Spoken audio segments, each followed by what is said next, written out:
Today's video, I put some Chinesium roof racks on my Chevy Trax.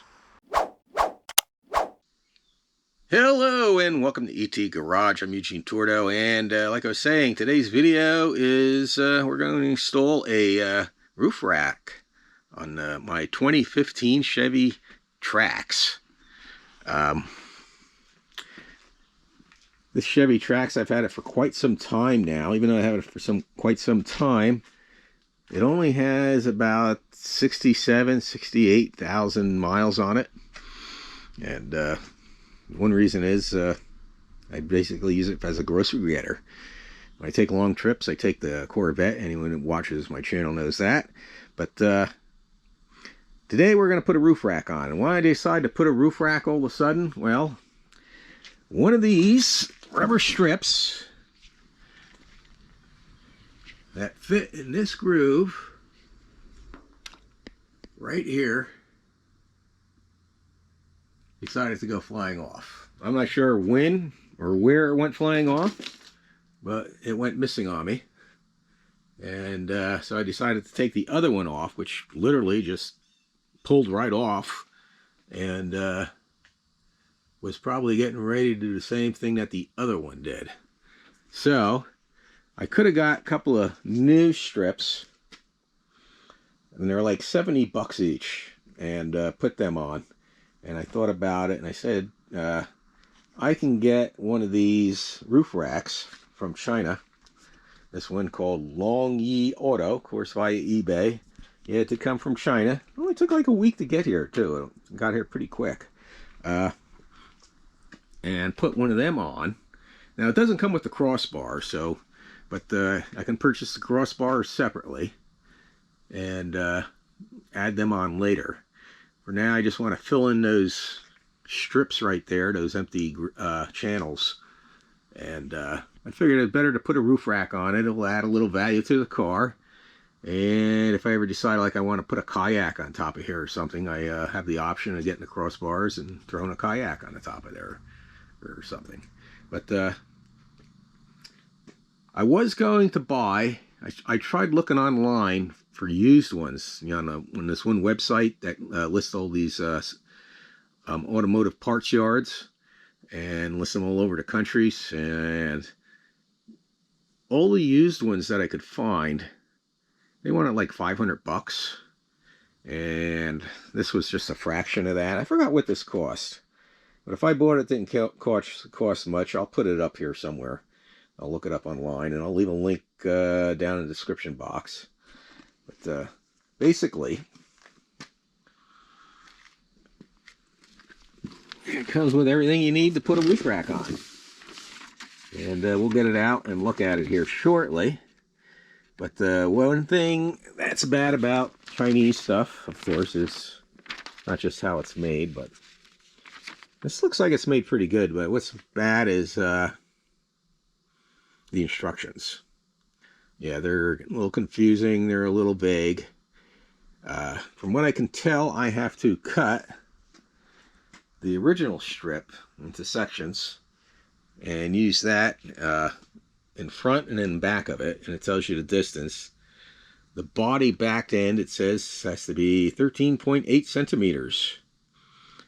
And the front needs to be 27.8 centimeters.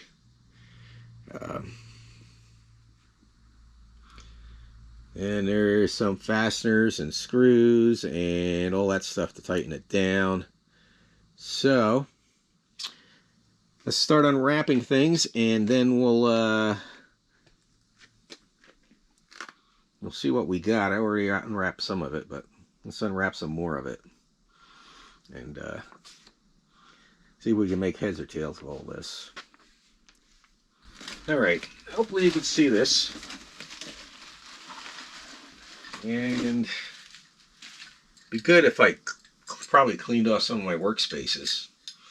But let's get this out. I'll show you what I already unwrapped. This is one of the arms. These are the fasteners. Which is pretty interesting. These are some rubber things that go underneath it. And then you have these plastic pieces that basically are covers, aesthetic covers. And a bunch of extra nuts and bolts and stuff that goes along with this. Alright.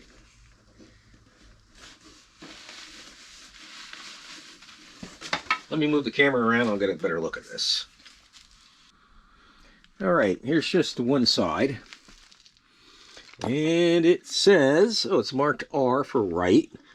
Right would mean the passenger side, so hopefully in China, right is the same as it is here in the U.S. Right side will be your passenger side in the U.S., and left will be the driver's side. It comes with these fasteners, and the way these work is these go into slots, and then you tighten these screws up, and that clamps it in there. And then this will bolt to it through these holes, and nuts that should be in here should go on there, and these little rubber things go underneath this. That's what I can tell. That's what I made out. And underneath they also have these rubber pads with sticky on things. Not sure if that's necessary, but I shall utilize them since they're there. Oh yeah, this is flexible, so I guess you need to use them to hold them down. Alright, so I guess let's test fit this thing.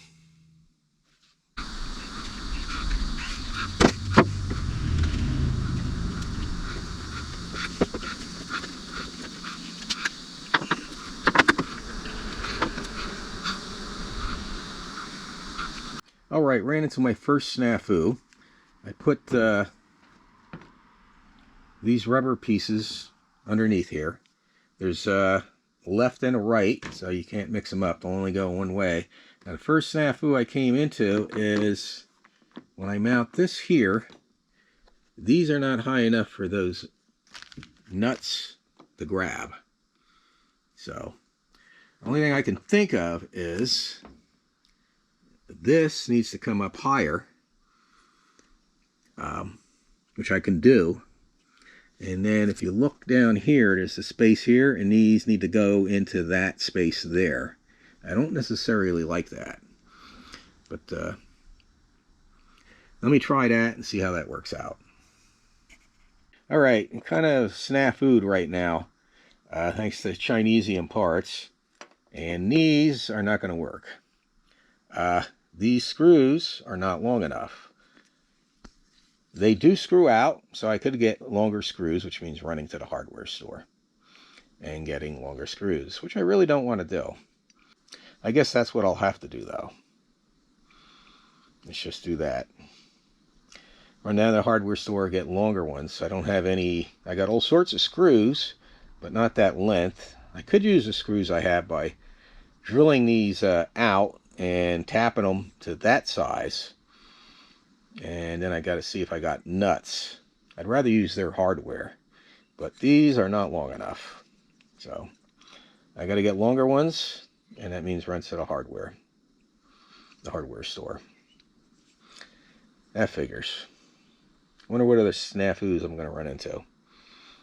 Alright, I'm back from the hardware store, and this side is done. I did have a problem getting these plastic pieces on. So I ended up taking my rubber dead blow hammer, and slam them on. Now you don't sit there and give it your full blow and shatter the plastic into 100 pieces. It's hard enough to pop them in place. But let me go to the other side and I'll show you what I ended up doing. That's not in the instructions. Okay, first thing I did was I added blue Loctite to these screws so they don't back out. Then I added 3M molding tape to the bottom, give it a little extra adhesion. Cleaned everything off with good old denatured alcohol. And come up here, you can see I had to shorten the front bolt to clear that plastic the way it comes down on the other side there, and the same in the rear. I got to put this one in yet. And then I also tap this down with a ball peen. Make sure it's down there real good. I'll do the same with this one. And get that on, get those plastic pieces on, trim the rubber pieces that go in here and adhere to them somehow. And this rubber piece here with this sticky tape on the bottom, see it on the other side, it's not going down. So I'm hoping once I get it out in the sun and it sits out there to work its way down. If not, I'll have to, I don't know, put a little like RTV or something on there, hold it down. But I'm going to end the video here. It'll look pretty good once I get that trim piece in. That's nothing, just cut it the length, pop it in there. I might have to use a little RTV or something on there. But needs to be cleaned up, of course. But I'm happy with it for now. Of course, I'll have to get the cross braces and maybe load a kayak on it or something, see how well it holds up. I'll take it down the highway 70 miles an hour and hope it doesn't blow off and hit the car behind me. In the meantime, everybody have a great day, and God bless.